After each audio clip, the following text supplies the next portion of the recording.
అటుకుల ఉప్మా తయారు చేసే విధానం. ముందుగా స్టవ్ ఆన్ చేసి పాన్ పెట్టి ఆయిల్ వేసుకోవాలి. తర్వాత కట్ చేసుకున్న ఉల్లిపాయ ముక్కలు, పచ్చిమిరపకాయ ముక్కలు, ఆవాలు, కరివేపాకు, పల్లీలు, అల్లం ఇవన్నీ వేసుకొని బాగా ఫ్రై చేసుకోవాలి.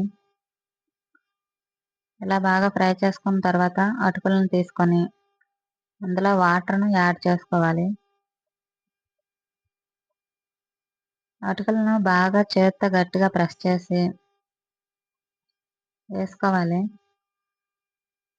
వాటర్ అనేవి అంత ఎక్కువగా అటుకులకు ఉండకూడదు, ఎందుకంటే ముద్దగా అయిపోతాయి.